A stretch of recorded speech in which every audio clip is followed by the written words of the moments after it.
ಮೊದಲನೇದಾಗಿ ರವಿ ಅಣ್ಣನವರಿಗೆ ಮತ್ತಷ್ಟು ಒಳ್ಳೇದಾಗಬೇಕು, ಆ ದೇವ್ರ ಆಶೀರ್ವದಿಸಬೇಕು ಅಂತ ಹೇಳ್ತಾ ವೇದಿಕೆಯಲ್ಲಿರೋ ಎಲ್ಲ ನನ್ನ ಸ್ನೇಹಿತರಿಗೆ ಒಂದು 15 ನಿಮಿಷ, ಯಾಕೆಂದರೆ ಪ್ರತಿ ಡೈಲಾಗ್ಗೂ ಕ್ಲಾಪ್ ಹೊಡಿಬೇಕು ಅನಿಸುತ್ತೆ, ಡೈಲಾಗ್ ಇಂಟ್ರಪ್ಟ್ ಆಗುತ್ತೆ ಗುರು. ಏನಿಯಾವ್ ಎಲ್ಲ ಮಂಡ್ಯದ ಜನತೆಗೆ ನಮಸ್ಕಾರ ಅಕ್ಕ. ಎಲ್ಲ ಯಂಗ್ಸ್ಟರ್ಸ್ ಇದ್ದೀರಾ, ಜೀವನದಲ್ಲಿ ಏನೋ ಸಾಧಿಸಬೇಕು, ಅಚೀವ್ ಮಾಡಬೇಕು, ಕಡ್ದು ಕಟ್ಟೆ ಹಾಕಬೇಕು ಅಂತ ಕನಸಿರುತ್ತೆ. ಏನಾದರೂ ಅಚೀವ್ ಮಾಡೋಂದ್ರೆ ಅಭದ್ರತೆ ಬರುತ್ತೆ. 4 ಜನ ಮೆಚ್ಚೋ ಥರ ಬದುಕೋಣಂದ್ರೆ 4 ಜನ ಸತ್ತೋಗ್ತಾರಲ್ಲ, ಆ ಕಾರಣಕ್ಕೆ ಯಾಕೆ ಅಚೀವ್ ಮಾಡಬೇಕು ಅನ್ಸ್ಬಿಡುತ್ತೆ. ಭಾಳಷ್ಟು ಜನ ಬ್ಯೂಟಿ ಇಲ್ಲ, ಸೌಂದರ್ಯ ಇಲ್ಲ ಅಂತ ಕೊರಗ್ತಾ ಇರ್ತಾರೆ. ನಾನು ಹೇಳ್ತಾ ಇರ್ತೀನಿ, ಐಶ್ವರ್ಯ ರೈ ಆಗಕ್ಕೆ ಅದೃಷ್ಟ ಇರ್ಬೇಕೇನೋ, ಮದರ್ ತೆರೇಸಾ ಆಗಕ್ಕೆ ಮನ್ಸಿದ್ರೆ ಸಾಕಲ್ಲ. ನೀವೆಲ್ಲ ಮದರ್ ತೆರೇಸಾ ಥರ ಸೇವೆ ಮಾಡೋ ಮಟ್ಟಕ್ಕೆ ಬೆಳಿಬೇಕು ಅನ್ನೋದು ನನ್ನ ಆಸೆ. ಭಾಳಷ್ಟು ಜನ ಯುವಕ ಯುವತಿಯರಿಗೆ ಬದುಕೊಂದೊಂದ್ಸಲ ಬೇಜಾರಾಗುತ್ತೆ. ಬೆಳಗ್ಗೆ 9 ಗಂಟೆಗೆ ಸ್ಕೂಲ್ ಬೆಲ್ಲು ಬೇಜಾರು ತರಿಸುತ್ತೆ, ಅದೇ ಸ್ಕೂಲ್ ಬೆಲ್ಲು 4 ಗಂಟೆ ಖುಷಿ ಕೊಡೋದು ಗುರು. ಟೈಮಿಗೆ ಕಾಯ್ಬೇಕಷ್ಟೇ, ಟೈಮಿಗೆ ಕಾಯ್ಬೇಕು. ಭಾಳಷ್ಟು ಜನ ದಂಪತಿಗಳಿದ್ದೀರಾ ಸರ್. ಈ ಮದುವೆ ಅನ್ನೋದೊಂದು ಬ್ಯೂಟಿಫುಲ್ ಜರ್ನಿ. ಮದುವೆ ಆಗಿರೋ ಮೊದಲನೇ ವರ್ಷ ಹೆಂಡತಿ ಮಾತನ್ನ ಗಂಡ ಕೇಳ್ತಾನೆ, 2ನೇ ವರ್ಷ ಗಂಡನ ಮಾತು ಹೆಂಡತಿ ಕೇಳ್ತಾರೆ, 3ನೇ ವರ್ಷ ಇವರಿಬ್ಬರು ಮಾತನ್ನ ಅಕ್ಕಪಕ್ಕದ ಮನೆಯವ್ರು ಕೇಳ್ತಾರೆ. ಇದು ದಾಂಪತ್ಯ, ಇದು ದಾಂಪತ್ಯ. ನಾನೆಲ್ರಿಗೂ ಹೇಳೋದಿಷ್ಟೇ, ಎಲ್ಲ ಯುವಕರಿದ್ದೀರಾ, ಬದುಕನ್ನು ಕಟ್ಕೋಬೇಕು ಅಂತಿದ್ದೀರಾ. ಜೀವನದಲ್ಲಿ ಗೆಲ್ಲೋದಿಕ್ಕೆ 3 ಫಾರ್ಮುಲಾ ಇದೆ. ಮೊದಲನೇದು ಧೈರ್ಯ ಇರಬೇಕು, 2ನೇದು ತುಂಬ ಧೈರ್ಯ ಇರಬೇಕು, 3ನೇದು ಭಾಳ ಇಂಪಾರ್ಟೆಂಟು, ಮೊದಲನೇದು 2ನೇದು ಮರ್ತೋಗ್ಬಾರ್ದು. ಗಟ್ಸ್ ಇದ್ರೇ ಜೀವನದಲ್ಲಿ ಮೇಲೆ ಬರೋಕ್ಕೆ ಸಾಧ್ಯ. ರವಿ ಅಣ್ಣಗಾಗಲಿ ನಮ್ಮಂಥವ್ರಿಗಾಗಲಿ ರಾಜಕಾರಣದಲ್ಲಿ ಯಾವ ಆಸ್ತಿ ಅಂತಸ್ತು ಐಶ್ವರ್ಯ ಇತ್ತು ಅಂತ ವಿಧಾನಸೌಧಕ್ಕೆ ಹೋದ್ವಿ. ಗುಂಡಿಗೆ ಅನ್ನೋ ಗ್ರೌಂಡಲ್ಲಿ ಧೈರ್ಯ ಇತ್ತು. ನಾವೆಲ್ಲ ಸ್ಪೀಡ್ ಇರಬೇಕಾಗಿರೋದು ಎನ್ಫೀಲ್ಡಲ್ಲ, ಫೀಲ್ಡಲ್ಲಿ. ಆವಾಗಲೇ ರಾಯಲ್ ಆಗಿ ಬದುಕಕ್ಕಾಗೋದು ಅಂತ ನಂಬಿರೋರು. ಸುಮ್ಮನೆ ಗೆದ್ರೆ ವಿಕ್ಟರಿ, ಪಡಬಾರ್ದು ಕಷ್ಟಪಟ್ಟು ಗೆದ್ರೆ ಅದು ಹಿಸ್ಟರಿ. ನಾನೆಲ್ಲ ಇಲ್ಲಿ ಭಾಳಷ್ಟು ಜನ ತಂದೆ ತಾಯಿಯಂದ್ರೆ ಇದ್ದೀರಾ. ತಾಯಿಯಂದ್ರಿಗೆ ಒಂದು ಮಾತು ಹೇಳಬೇಕು, ಏನು ಸಂಬಂಧಗಳು ಬದಲಾಗ್ತಿದೆ ಸರ್. ಹಾಲಲ್ಲಿರೋ ಅಮ್ಮನಿಗೆ ಈಗೋ ಬಿಟ್ಟು ಐ ಲವ್ ಯು ಹೇಳೋಣ ಅಂದರೆ ರೂಮಲ್ಲಿರೋ ಮಡದಿ ಮುನಿಸ್ಕೊಂತಾಳೆ ಅನ್ನೋ ಅಹಂ ಅಡ್ಡ ಬರುತ್ತೆ. ಏನು ಮಾಡೋದು? ಹಾಲಲ್ಲಿರೋ ಅಮ್ಮನ ಮುಖದಲ್ಲಿ ಸಂತೋಷ ನೋಡಿದ್ರೆ ರೂಮಲ್ಲಿರೋ ಮಡದಿ ಮುನಿಸ್ಕೊಂತಾಳೆ ಅಂತ ಯೋಚನೆ ಮಾಡಿದ್ರೆ ಯಾವ ಸಂಸಾರಗಳು ನೆಮ್ಮದಿಯಾಗಿರೋಕ್ಕೆ ಸಾಧ್ಯ ಇಲ್ಲ.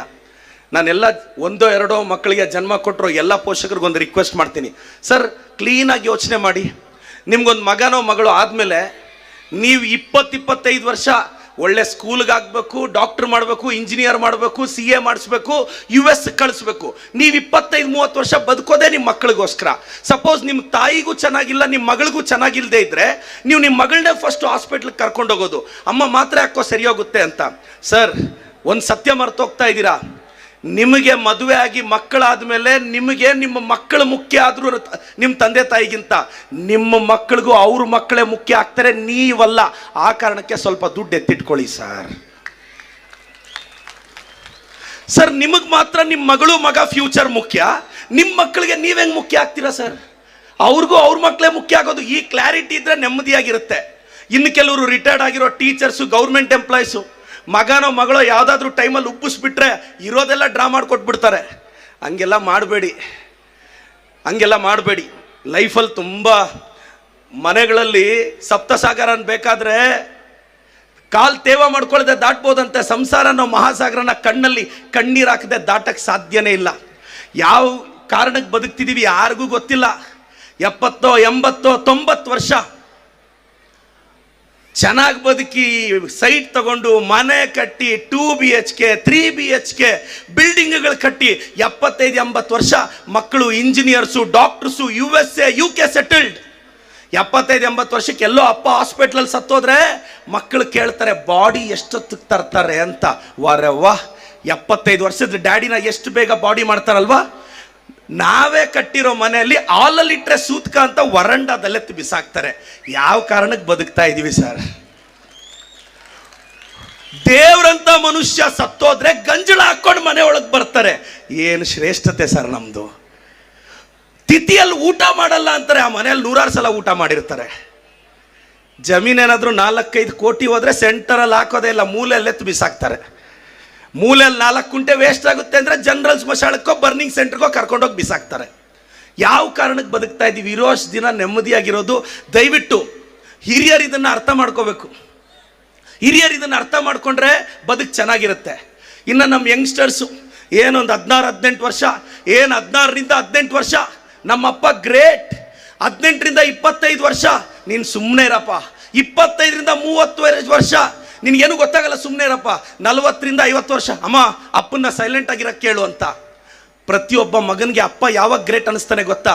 ನನಗೆ ನಮ್ಮ ಅಪ್ಪ ಗ್ರೇಟ್ ಅನ್ಸೋ ಅಷ್ಟೊತ್ತಿಗೆ ನನ್ನ ಮಗನಿಗೆ ನಾನು ರಾಂಗ್ ಆಗಿರ್ತೀನಿ ಸರ್, ಆವಾಗಲೇ ನಮ್ಮ ಅಪ್ಪ ನಮಗೆ ಗ್ರೇಟ್ ಅನ್ಸೋದು. ಒಂದು 25 ವರ್ಷ ಮಕ್ಕಳನ್ನ ಬೆಳೆಸಿ ಸ್ವಲ್ಪ ದುಡ್ಡು ಪೋಸ್ಟ್ ಆಫೀಸಲ್ಲೋ, ನಾವು ಹೆಂಗೂ ಗೃಹಲಕ್ಷ್ಮಿ ಕೊಡ್ತಿದ್ದೀವಿ 24,000 ಎತ್ತಿಟ್ಕೊಳ್ರಕ್ಕ. 24,000 ಬರ್ತಿದೆ, ದಯವಿಟ್ಟು ಕೊಟ್ಬಿಡ್ಬೇಡ್ರಕ್ಕ ಮಕ್ಕಳಿಗೆ. ಅಕ್ಕ, ಒಬ್ಬ ಹುಡುಗನಿಗೆ ತಾಯಿ ಮುಖ್ಯನೇ ಹೆಂಡತಿ ಮುಖ್ಯನ ಅಂದರೆ ಪಬ್ಲಿಕ್ ಸ್ಪೀಚಲ್ಲಿ ಡೈಲಾಗ್ ಹೇಳ್ಬೋದು, ಇಬ್ಬರು ಮುಖ್ಯ, ನನಗೆ ತಾಯಿನೇ ಮುಖ್ಯ ಅಂತ. ಆದರೆ 99% ಅವ್ರ ಇನ್ಕ್ಲಿನೇಷನ್ ಹೆಂಡತಿ ಕಡೆನೇ ಇರುತ್ತೆ. ನಿಮ್ಗೆ ಭಾಳಷ್ಟು ಜನಕ್ಕೆ ಗೊತ್ತಾ ಸರ್, ಈ ಬ್ಯಾಚುಲರ್ ಹುಡುಗರು, ಮದುವೆ ಆಗದೆ ಇರೋ ಹುಡುಗರು ದೇವಸ್ಥಾನಕ್ಕೆ ಹೋಗ್ತಾರೆ, ಅಂಕಲ್ಗಳು ದೇವಸ್ಥಾನಕ್ಕೆ ಹೋಗ್ತಾರೆ. ಯಾಕೆ ಗೊತ್ತಾ? ಮದುವೆ ಆಗದೆ ಇರೋ ಹುಡುಗರು ದೇವಸ್ಥಾನಕ್ಕೆ ಹೋಗಿ ದೇವ್ರನ್ನ ಕೇಳ್ತಾರೆ, ದೇವ್ರೇ ಒಳ್ಳೆ ಹುಡುಗಿನ ಕೊಟ್ಟು ಮದುವೆ ಮಾಡು ಅಂತ. ಅಂಕಲ್ಗಳು ಯಾಕೆ ಹೋಗ್ತಾರೆ ಗೊತ್ತಾ ದೇವಸ್ಥಾನಕ್ಕೆ? ದೇವ್ರನ್ನ ಕೇಳಕ್ಕೆ. ಏನು ಕೇಳ್ದೆ ನೀನು ಏನು ಕೊಟ್ಟೆ ಅಂತ ಕೇಳಕ್ಕೆ ಹೋಗ್ತಾರೆ. ಎಲ್ಲ ಗಂಡಸರು ಚಪ್ಪಾಳೆ ಹೊಡಿತಾ ಇದ್ದಾರೆ. ಎಲ್ಲ ಯಂಗ್ಸ್ಟರ್ಸ್ ಇದ್ದೀರಾ, ದಯವಿಟ್ಟು ಪ್ರೀತಿ, ಪ್ರೇಮ, ಪ್ಯಾರ್, ಮೊಹಬ್ಬತ್, ಇಷ್ಕ್ ಒಂದು 18-20 ವರ್ಷಕ್ಕೆ ಬಂದಿದ ತಕ್ಷಣ ಅವ್ರು ಇಲ್ಲ ಅಂದರೆ ಸತ್ತೋಗ್ತೀನಿ. ಇನ್ನು ಕೆಲವರು ಹುಡುಗರು ಸ್ಯೂಸೈಡ್ ಮಾಡ್ಕೊತಾರೆ. ಏಯ್, ಒಬ್ಬ ಹುಡುಗಿನ ಪ್ರೀತಿಸೋದು ಅಂದರೆ ಅವಳಿಗೋಸ್ಕರ ಸತ್ತೋಗೋದಲ್ಲ ಮಗ, ಎಷ್ಟೇ ಕಷ್ಟ ಆದರೂ ಅವಳಿಗೋಸ್ಕರ ಬದುಕೋದಲ್ಲ. ಅದು ಪ್ರೀತಿ ಅಂದರೆ. ಸ್ಯೂಸೈಡ್ ಮಾಡ್ಕೊಂಡು ಸತ್ತೋಗೋದಲ್ಲ.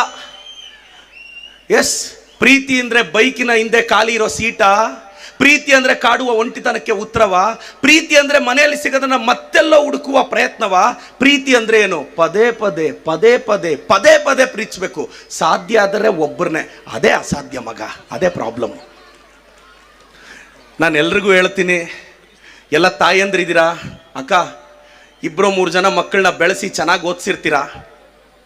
ಭಾಳಷ್ಟು ಜನಕ್ಕೆ ಗೊತ್ತಿಲ್ಲದೆ ಇರೋದೇನು ಅಂದರೆ, ನಿನ್ನ ಫೇವ್ರೇಟ್ ಹೀರೋ ಯಾರು ಅಂದರೆ ಒಬ್ಬೊಬ್ರು ಒಂದೊಂದು ಹೆಸರು ಬರೀತಾರೆ. ನಿನ್ನ ಫೇವ್ರೇಟ್ ಹೀರೋಯಿನ್ ಯಾರಂದ್ರೆ ಒಬ್ಬೊಬ್ರು ಒಂದೊಂದು ಹೆಸರು ಬರೀತಾರೆ. ಈ ಸಲ ಸ್ಲ್ಯಾಮ್ ಬುಕ್ಕಲ್ಲಿ ಬರೀ ಮಗ, ನಿನ್ನ ಫೇವ್ರೇಟ್ ಹೀರೋ ಯಾರಂದ್ರೆ ನಿಮ್ಮ ಅಪ್ಪ ಅಂತ. ಯಾಕೆಂದರೆ ಆ್ಯಕ್ಟಿಂಗ್ ಮಾಡದೆ ಹೀರೋಯಿಸಮ್ ತೋರಿಸ್ದವ್ ನಿಮ್ಮ ಅಪ್ಪ ಒಬ್ಬನೇ. ಅಡುಗೆ ಮನೇಲಿ ಬೆಳಗ್ಗೆ 5 ಗಂಟೆಗೆ ಎದ್ದು ಗ್ಲಾಮರ್ ಕಳ್ಕೊಂಡಿದ್ದಕ್ಕೆ ನಿನ್ನ ಬದುಕಲ್ಲಿ ಗ್ರಾಮರ್ ಬಂದಿದ್ದು ಅನ್ನೋದು ಭಾಳಷ್ಟು ಜನ ಮರ್ತೋಗ್ಬಾರ್ದು. ಬೆಟ್ಟದ ಮೇಲಿರುವ ದೇವರಿಗಿಂತ ಬೈದು ಬುದ್ಧಿ ಹೇಳೋ ಅಪ್ಪ ದೊಡ್ಡವನು, ಗರ್ಭಗುಡಿಯಲ್ಲಿರುವ ದೇವತೆಗಿಂತ ಜನ್ಮ ಕೊಟ್ಟ ತಾಯಿ ದೊಡ್ಡವಳು ಅಂತ ಎಲ್ಲರೂ ಯಂಗ್ಸ್ಟರ್ಸ್ ಯಾವತ್ತು ಅನ್ಕೊಂತಾರೋ ಆವತ್ತು ಜೀವನ ಚೆನ್ನಾಗಿರುತ್ತೆ. ನಾನು ಯಾಕೆ ಇಷ್ಟು ಮಾತಾಡ್ತೀನಿ ಗೊತ್ತಾ? ನಾನು ಚಿಕ್ಕ ವಯಸ್ಸಲ್ಲಿ ತಂದೆ ತಾಯಿನ ಕಳ್ಕೊಂಡವನು. ವಿಧವೆ ಬಾಧೆ ಏನು ಅಂತ ಮುತ್ತೈದೆಗೆ ಅರ್ಥ ಆಗಲ್ಲ ಅಕ್ಕ. ಏನೋ ಸಮಾಧಾನ ಮಾಡ್ಬೋದು, ಸುಮ್ಮನೆ ಇರಕ್ಕ, ಏನಾಗಲ್ಲ ಅಂತ.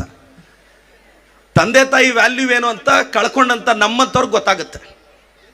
ನಾನು ಹೇಳೋದಿಷ್ಟೇ, ಫ್ಯಾಮಿಲಿ ಅಂದರೆ FAMILY, father and mother, I love you ಅಂತ ತಂದೆ ತಾಯಿನ ನಾವು ಪ್ರೀತಿಸ್ಬೇಕು.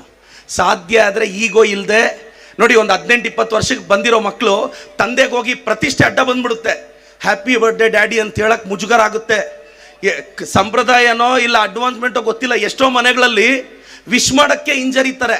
ಯಾಕೆಂದರೆ ಬೆಳೀತಾ ಗರ್ಲ್ ಫ್ರೆಂಡ್ಗೋ ಬಾಯ್ ಫ್ರೆಂಡ್ಗೋ 12 ಗಂಟೆವರೆಗೂ ಎದ್ದಿದ್ದು ಫಸ್ಟ್ ವಿಶ್ ನಂದೇ. ಏನು ಮಾಡೋದು? ದಯವಿಟ್ಟು ನಾನೆಲ್ಲ ಯುವಕ ಯುವತಿಯರಿಗೆ ಹೇಳ್ತಾ ಇದ್ದೀನಿ. ಇನ್ನು ಭಾಳಷ್ಟು ಜನ, ಅಕ್ಕ ನಿಮ್ಮ ಮಕ್ಕಳು ಎಲ್ಲ ಚೆನ್ನಾಗಿ ಓದ್ತಿರ್ತಾರೆ ಅನ್ಕೋಬೇಡಿ.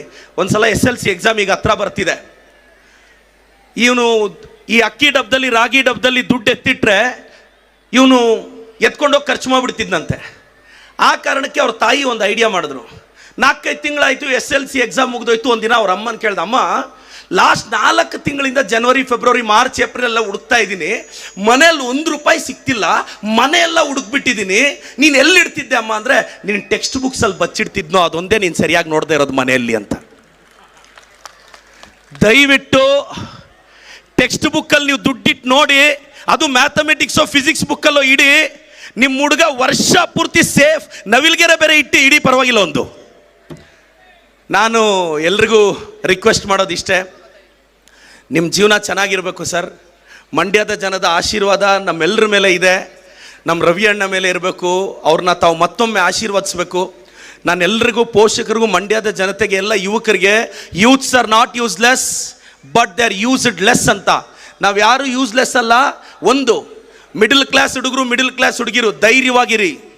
ಮತ್ತೆ ಬಹಳಷ್ಟು ಜನ ಯುವತಿಯರು ಸೋಷಿಯಲ್ ಮೀಡಿಯಾದಲ್ಲಿ ಯಾವುದೋ ಒಂದು ಕೆಟ್ಟ ಪೋಸ್ಟ್ ಬಂತು, ಕೆಟ್ಟ ಕಾಮೆಂಟ್ ಬಂತು ಅಂತ ಕೆಲವರು ಹುಡುಗಿರು ಸ್ಯೂಸೈಡ್ ಮಾಡ್ಕೊತಾರೆ, ಕೆಲವರು ಹುಡುಗಿರು ಡಿಸ್ಟರ್ಬ್ ಆಗ್ತಾರೆ.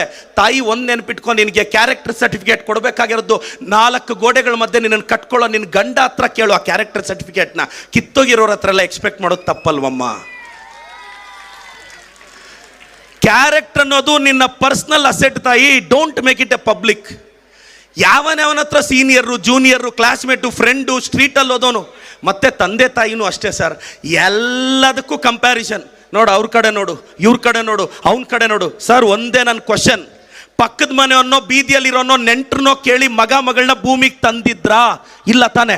ಈಗ ಯಾವಾಗ ಸರ್ ಬೆಳೆಸೋವಾಗ ಪ್ರತಿಯೊಬ್ಬರಿಗೂ ಕಂಪೇರ್ ಮಾಡಿಡ್ತೀರಾ, ಪ್ರತಿಯೊಂದಕ್ಕೂ. ಮತ್ತೆ ನೋಡೋ, ಒಂದು 98% ನೀನು ಇದೆಯಾ ಸರ್? ಹುಲಿ ಹೊಟ್ಟೆ ಅಲ್ಲಿ ಹುಲಿನೇ ಅಲ್ವಾ ಸರ್ ಹುಟ್ಟೋದು? ನಿಮ್ಮ ಹೊಟ್ಟೆಯಿಂದ ಬಂದವನಲ್ಲ ಸರ್. ನೀವು ಬೈದರೆ ಹೆಂಗೆ? ಅದನ್ನು ಮರ್ತೋಗ್ಬಾರ್ದಲ್ಲ. ನೀವು ಹೇಳ್ತೀರಾ ಹುಲಿ ಹೊಟ್ಟೆಯಿಂದ ಹುಲಿನೇ ಬರೋದು ಅಂತ. ಒಂದ್ಸಲ ತಂದೆ ಮಗ ಕಾರಲ್ಲಿ ಹೋಗ್ತಾ ಇದ್ರಂತೆ. ಕಾರ್ 70 ಹೋಗ್ತಿದೆ, ಮಾರುತಿ. ಪಕ್ಕದಲ್ಲಿ BMW ಪಾಸ್ ಆಯ್ತಂತೆ. ಮಗ ಎತ್ಕೊಂಡು, ಅಪ್ಪ ಅಪ್ಪ ಅಪ್ಪ ಪ್ಲೀಸ್ ಆ ಕಾರ್ನ ಸೈಡ್ ಹೊಡಿ ಅಂದರೆ, ಏಯ್ ಸೈಡ್ ಹೊಡಿಯೋಕ್ಕಾಗಲ್ಲ, ಸುಮ್ಮನೆ ಇರೋ. ಅಪ್ಪ ಬೇಗ ಸೈಡ್ ಹೊಡಿ ಪ್ಲೀಸ್. ಸೈಡ್ ಹೊಡಿಯೋಕ್ಕಾಗಲ್ವೋ? ಯಾಕಪ್ಪ? ಅದು 2 ಕೋಟಿ ರೂಪಾಯಿ ಕಾರ್ BMW, ನಮ್ಮದು ಮಾರುತಿ ವ್ಯಾನು. ನೀವು ಇಟ್ಟಿರೋ ಕಾರೇ ಒಂದು ಸೂಪರ್ ಸ್ಪೀಡ್ ಕಾರ್ನ ಸೈಡ್ ಹೊಡಿಯೋಕ್ಕಾಗ್ತಿಲ್ಲ. ಅವಾಗ ಹೇಳದ್ನಂತೆ ಮಗ, ಅಪ್ಪ ನನ್ನ ಯೋಗ್ಯತೆನೂ 70% ಅಪ್ಪ, ನೀನು ಯಾವನ್ನೋ ತೋರಿಸಿ 98 ತೆಗಿ ಅಂದರೆ ನನ್ನ ಕೈಯಲ್ಲಿ ಆಗಲ್ಲಪ್ಪ.